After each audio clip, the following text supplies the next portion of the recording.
আল্লাহ পাকের দরবারে শুকরিয়া জানাই যে আল্লাহ পাক আমাদেরকে আজকে সওমরত অবস্থায় এই ইফতার মাহফিলে বসার তৌফিক দান করেছেন, যিনি আমাদেরকে মুসলিম পরিবারে জন্মগ্রহণ করার তৌফিক দিয়েছেন এবং নবী মুহাম্মদ সাল্লাল্লাহু আলাইহি ওয়াসাল্লামের সৌভাগ্যবান উম্মত হওয়ার তৌফিক দিয়েছেন। আলহামদুলিল্লাহ। এই নিয়ামতটা মনে হয় আমাদের কাছে খুব অল্প মনে হলো, তাই না? খুব স্বাভাবিক বিষয় মনে হলো। এটা খুব নর্মাল বিষয় যে আমরা মুসলিম পরিবারে জন্মগ্রহণ করেছি, রাসূলুল্লাহর উম্মত হতে পেরেছি। এটা খুব স্বাভাবিক না বিষয়টা? ছোট বিষয় তো, বিষয়টা ছোট না খুব?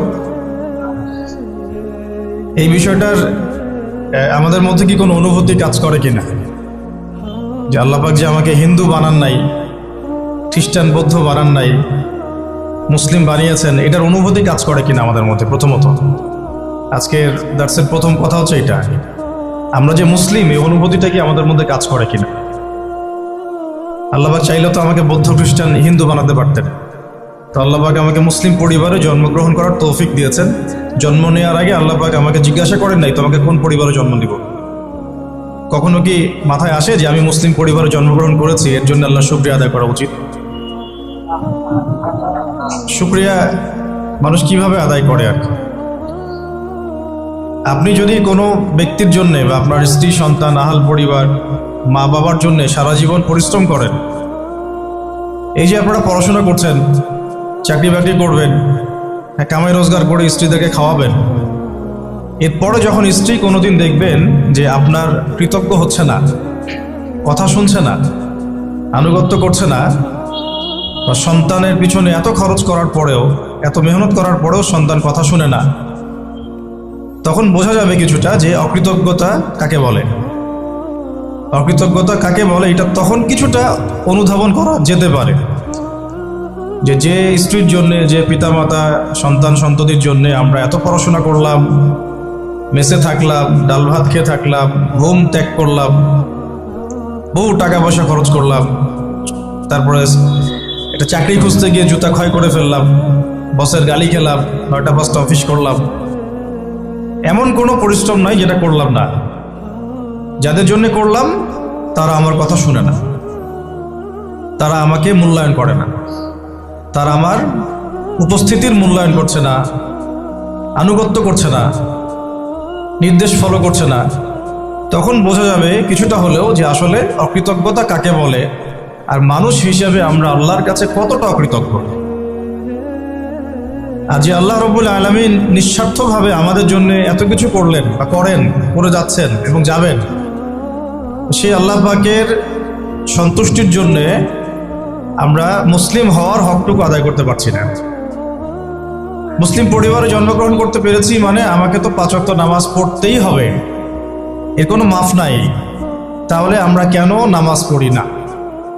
মুসলিম পরিবারে জন্মগ্রহণ করতে পেরেছি মানে হচ্ছে আমাকে রমজান মাসে সওম রাখতে হবে, সওম রাখার মতো রাখতে হবে, তারপরেও বহু মানুষ রাখে না। যাকাত দিতেই হবে, দিতে হবে মানে দিতে হবে বলতে দিলেও হবে, না দিলেও হবে এমন নয়। নিসাব পরিমাণ সম্পদ হলে দিতেই হবে, তবুও আমরা অনেকেই দেই না। দিনের ইলম নিয়ে কথা হচ্ছিল, একজন মুসলিমের উপরে দিনের জ্ঞান অর্জন করাটা ফরজ। আপনাদের জন্য পলিটেকনিক ইনস্টিটিউশনে পড়া ফরজ নয়, ওয়াজিবও না, সুন্নতও না, মুস্তাহাবও না, এটা আপনার জরুরত, দুনিয়াবি একটা জরুরত, স্রেফ জরুরত। কেমন জরুরত? একটা কাপড় পরা যেমন জরুরত, এটা প্রয়োজন। ক্ষুধা লাগছে তার মানে তো আমাকে 1 গামলা ভাত খেতে হবে না, আমার জরুরত যতটুকু খেলেই তো আমি আবার দাঁড়িয়ে যেতে পারতেছি। জরুরতকে, জরুরত প্রয়োজনকে জীবনের লক্ষ্য বানিয়েছি আমরা, এটাই আমাদের সবচেয়ে বড় একটা ভুল সিদ্ধান্ত হয়েছে। এবং এই প্রয়োজনটাকে মানে উপলক্ষ্যটাকে লক্ষ্য বানিয়ে আমরা যা করছি তার 5%ও আমরা পরকালের জন্য, আল্লাহর জন্য, দ্বীনের জন্য, ইসলামের জন্য করছি না। এই কারণেই আমরা যে মুসলিম পরিবারে জন্মগ্রহণ করতে পেরেছি এই বোধটুকু আমাদের মধ্যে জাগ্রত হচ্ছে না, যে আমার জীবন যাপন, আমার লক্ষ্য, আমার উদ্দেশ্য, আমার চালচলন, আমার কাজকর্ম, এগুলো যে আর 10 জনের মতো হতে পারবে না বা হওয়া উচিত না। অন্যদের সাথে যে আমার একটা পার্থক্য আছে, আদর্শগত পার্থক্য আছে, জীবনের লক্ষ্য উদ্দেশ্যগত পার্থক্য আছে, এই দুনিয়াতে আসার পিছনে যে রহস্য, এর পিছনেও পার্থক্য আছে, গন্তব্যেও পার্থক্য আছে। আমরা ছাড়া, মুসলিমরা ছাড়া অন্য যে কোনো কাফের যদি কাফের অবস্থায় মৃত্যুবরণ করে, সরাসরি বিনা হিসেবে জাহান্নাম, এটা আমাদের গন্তব্য। আর আমরা মুসলিম পরিবারে জন্মগ্রহণ করে আশা করি জান্নাতে যাওয়ার জন্য, আশা করি আমরা জান্নাতে যাব, এই আশাটা আমাদের মধ্যে থাকে। কিন্তু মুসলিম পরিবারে জন্মগ্রহণ করা একটা মানুষ যে কাজগুলো তার উপরে অবধারিত, সেগুলোর ফিকির আমাদের মধ্যে আসছে না। এটাই হচ্ছে সবচেয়ে আফসোসের বিষয়। প্রথম যে বিষয়টা, সেটা হলো সলাতের পাবন্দি আমাদের মধ্যে থাকতেই হবে যদি আমরা মুসলিম হয়ে থাকি। সলাত যে ব্যক্তি ঠিকঠাক মতো আদায় করছে না, এটা খুব স্ট্রং ফতোয়া যে তাকে আমরা পরিপূর্ণ মুসলিম কখনোই বলতে পারি না। দ্বিতীয় কথা হচ্ছে যে রমাদান মাসের সওম আমাদেরকে রাখতে হবে এবং আমরা রাখছি আলহামদুলিল্লাহ। এবং এই সওমটাকে শুধুমাত্র না খেয়ে থাকা আর পানি না খাওয়ার মধ্যে সীমাবদ্ধ রাখা যাবে না। মূল কথা হচ্ছে ভাই, এই আল্লাহ রাব্বুল আলামিনের দিকে প্রত্যাবর্তনের জন্যই রমজান মাসটা আমাদের কাছে আসে। কারণ সারা বছর আমরা বিভিন্ন দিকে ছন্নছাড়া হয়ে যাই। একটা আছে ঘর, এই ঘরের মধ্যে অনেক মানুষ আছে, এই মানুষগুলো বিভিন্ন দিকে ছুটে চলে গেছে, তাদেরকে ঘরে ফিরিয়ে আনতে হবে। ফিরিয়ে আনার মৌসুমটা হচ্ছে রমজান। এটা না খেয়ে থাকার মৌসুম না, পানি পান না করার মৌসুম না, এটা স্ত্রী সহবাস করবো না এটার জন্য রমজান নয়। এটা আমাদের একটা রেগুলেশনস, রুলস, আল্লাহর পক্ষ থেকে দেয়া একটা রেগুলেশনস। এটা কিন্তু মূল উদ্দেশ্য না। আল্লাহ পাক কিন্তু এই উদ্দেশ্যে রমজান নাজিল করেন নাই বা আমাদেরকে দেন নাই যে আমরা শুধু খাবো না, পান করবো না, স্ত্রী সহবাস করবো না। উদ্দেশ্যটা আল্লাহ পাক আয়াতের শেষে বলেছেন, লাআল্লাকুম তাত্তাকুন, যাতে করে তোমরা তাকওয়া অবলম্বন করতে পারো। আর এটা শুধু একদিন এক মাসের কোনো ট্রেনিং সেশন না, এটা বছর জুড়ে যেন থাকে, সারা জীবন জুড়ে যেন থাকে। এই জন্যই বেসিক্যালি রমাদান আসে। এই যে আজকে 6 বা 7 রমজান চলছে, আমরা কতজন ফিকির করেছি যে আসলে রমজান কি জন্য আসছে? আল্লাহ পাক যে আমাকে রমজানটা দিলেন, আমি তো সৌভাগ্যবান। রমজানটা আসলো কেন? এটা কেন দিলেন আমাকে? কেন না খেয়ে থাকতে হবে আমাকে? কেন আমাকে পানি পান না করে থাকতে হবে? কেন আমি স্ত্রী সহবাস করবো না? স্ত্রী তো আমার জন্য হালাল। হালাল স্ত্রী আল্লাহ পাকের জন্য ছেড়ে দিচ্ছি, আবার সেই রোজা রেখেই হারাম মেয়েদের সাথে সম্পর্ক। হালাল খাবার আমরা ছেড়ে দিচ্ছি, হালাল খাবার ছেড়ে দিলাম, অথচ অর্থনৈতিক জীবনে, ব্যবসায়িক জীবনে গিয়ে দেখেন সুদ, ঘুষ, দুর্নীতি আর করাপশন। হালাল পানি ছেড়ে দিলাম, এদিকে দেখেন মাদক, জিনা, ব্যভিচার, পরকিয়া, গীবত, তহমত, এগুলো ছাড়তে পারছি না। আসলে কেন এগুলো ছাড়তে বলা হচ্ছে? পানি, খাবার এবং স্ত্রী সহবাস, একটা আপনাকে সবর এর ইমতিহান দেওয়া হচ্ছে, তাকওয়ার একটা প্রশিক্ষণ দেওয়া হচ্ছে। এটা এক একটা শুধু একটা বিষয় নয়, একটা মূলনীতি যে খাবার ছেড়ে দিচ্ছ মানে কি? আল্লাহর ভয়ে তুমি হালালও ছেড়ে দিচ্ছ, তাহলে আল্লাহর ভয়ে হারামে কিভাবে তুমি লিপ্ত হতে পারো? যে আল্লাহর ভয়ে তুমি হালাল ছেড়ে দিলা, সে আল্লাহকে ভয় না করে হারাম কেমন করে ছাড়তে পারো? মানে হারামে কিভাবে লিপ্ত হতে পারো? বিষয়টা হচ্ছে এই, যে আল্লাহর ভয়ে আমি হালাল খাবার ছেড়ে দিলাম, সেই আল্লাহর ভয়ে কেন আমি হারাম ছাড়বো না? লজিকটা কি?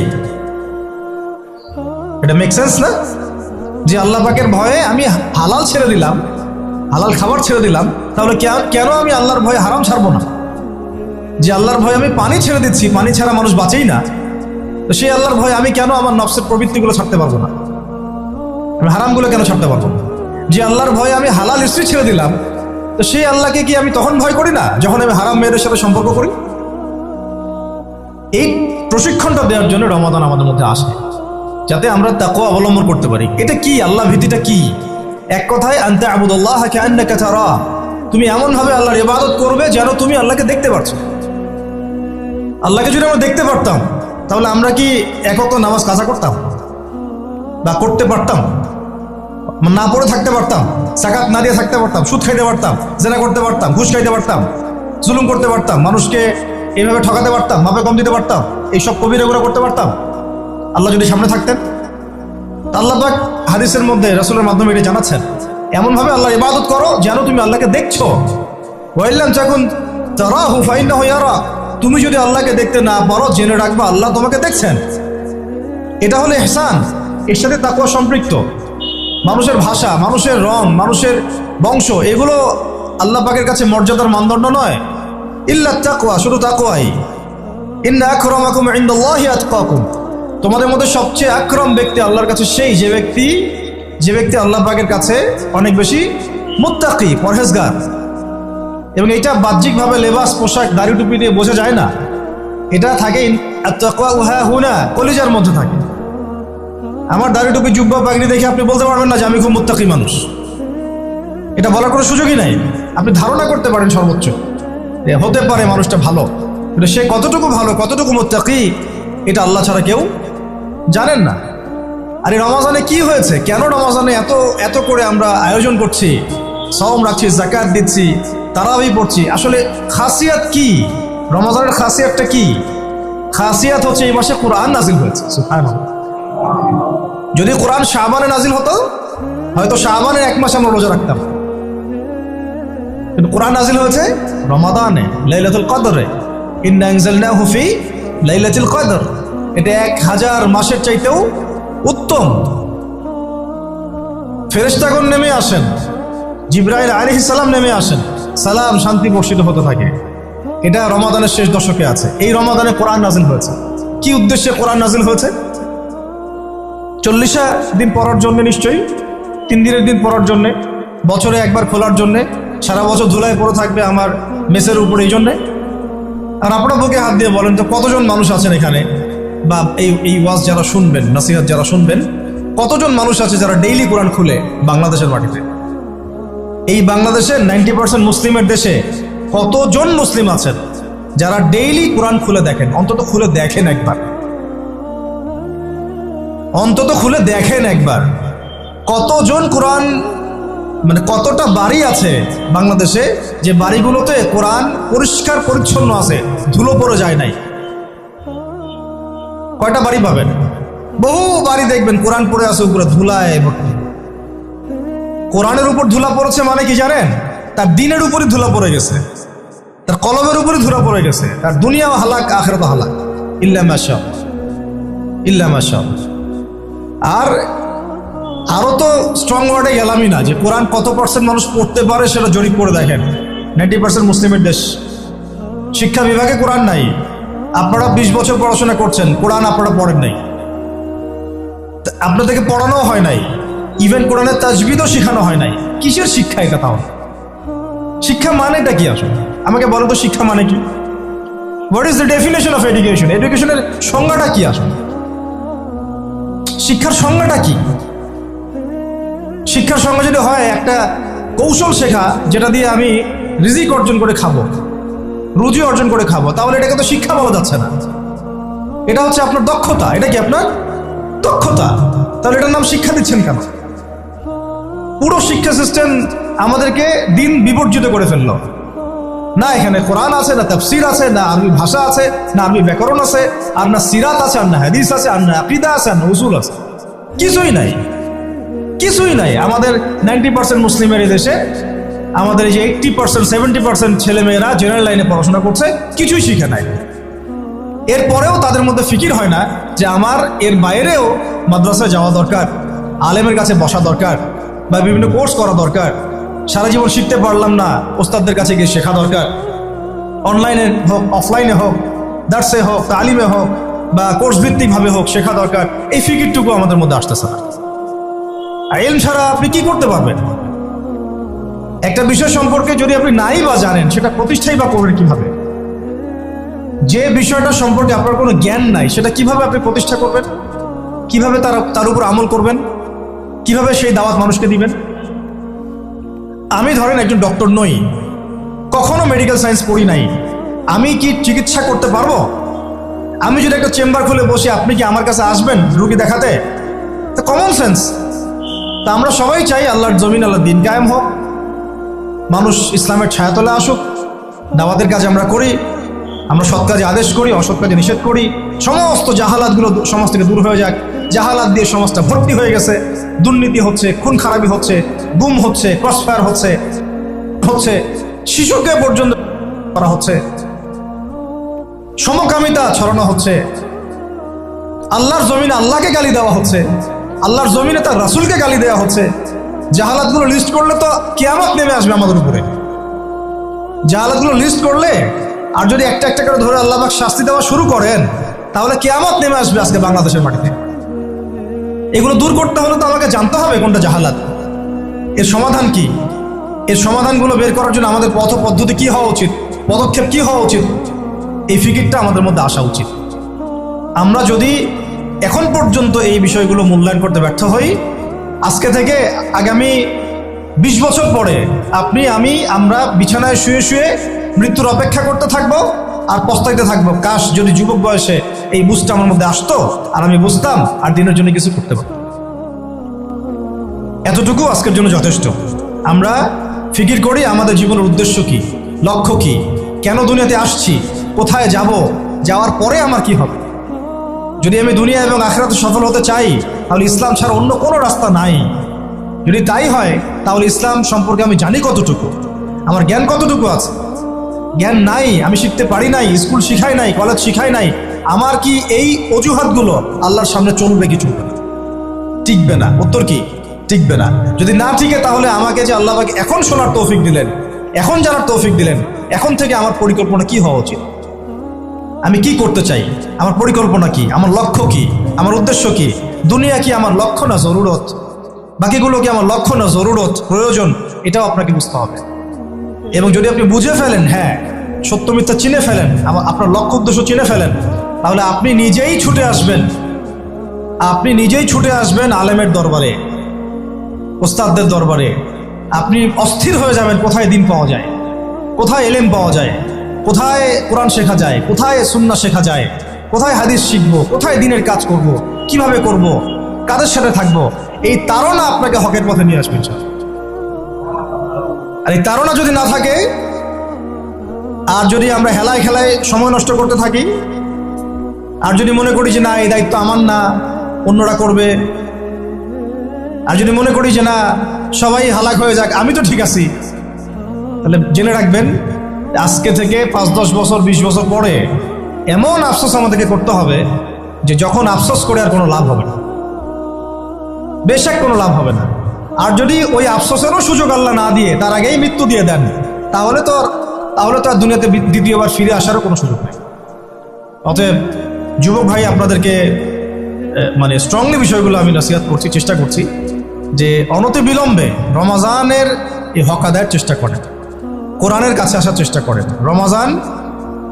রমাজান সেই মাস যেই মাসে কোরআন নাযিল হয়েছে।